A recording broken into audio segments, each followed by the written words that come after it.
Happy Friday, everybody. You're going to look at the score from yesterday's Cactus League game between the Padres and the Mariners. You're going to go, what the heck happened here? That was the actual final score. What happened? Lots of sunshine, lots of wind blowing straight out to center field, which means lots of home runs and lots of dropped fly balls. 27 runs by the Padres, by the way, a Cactus League record, not the kind that the Mariners wanted to see broken. They took on the Rangers earlier today in Cactus League action. Kraken back out of the game tomorrow night. Ottawa Senators are in town. Ottawa and Seattle have about the best records, or identical records anyway. The only difference is the Kraken is 4th in the Pacific, but the Senators are 6th in the Atlantic. The Atlantic, by the way, is really good. They'll drop the puck tomorrow night at Climate Pledge Arena at 7 o'clock. Women's college basketball, the Big Ten tournament in Indianapolis earlier today. Number 2 UCLA dispatched the Washington Huskies. There's your final there, 78-60. But the Huskies will be going to the big dance. Wazoo needed to beat Pacific this afternoon to make it to the big dance. We'll let you know how they did later on. Men's college basketball schedule. You'll notice Gonzaga's not on here. They don't play again until Monday.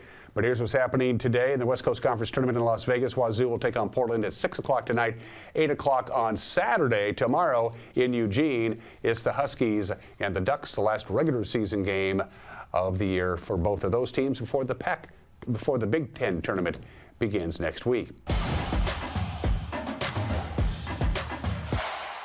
Brewster Bears were hoping to take home the big gold ball. They won't be able to do so. They lost to Reardon last night in the quarterfinals. In the consolation bracket, they took on Northwest Christian in the Girls State 2B basketball tournament earlier today. Waterville-Mansfield, though, still has a chance at the big gold ball after beating Yakima Tribal in the quarters.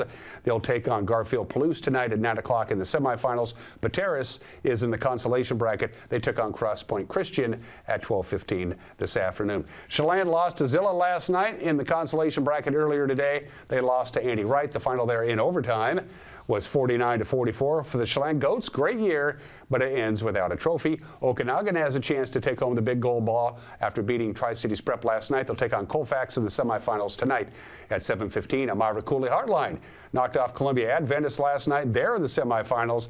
They'll take on Tulalip Heritage at 5:30. Wenatchee Wild pretty much have to win both games this weekend to have any chance of making the WHL playoffs. They're taking on the Penticton Vees tonight in Canada at 7:05, and tomorrow they'll be hosting the Vees at 6 o'clock at the Town Toyota Center.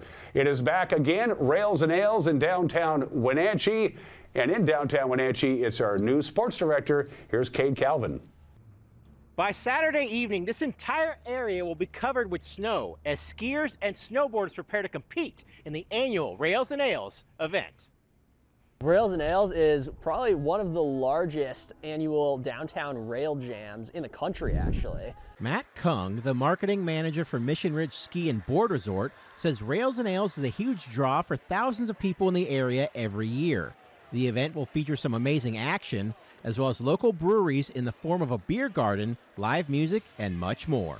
He says the snow for the event will be supplied by over a dozen dump trucks covering Orondo Avenue in downtown Wenatchee. It's a freestyle competition, so what that means is instead of just going for speed or something like that, it's really about creativity, doing tricks, and having a lot of style in your competition. So we bring down a bunch of metal rails and boxes for the athletes to actually slide on, and they can throw any trick that they want to off of it, and they'll get judged both on the difficulty of what they do and on the execution and the technique on how they do it. And before the Rail Jam battles begin, Mission Ridge will be providing beginners a chance to try out skiing and snowboarding in Centennial Park from noon to 3 p.m. I think we're just super excited to have the opportunity to really bring part of the mountain actually down into town.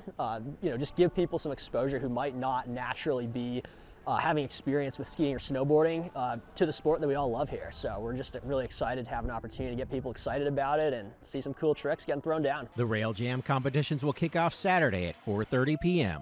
For more information, you can go to visitwenatchee.org. Reporting in Wenatchee, Cade Calvin, NCWLIFE.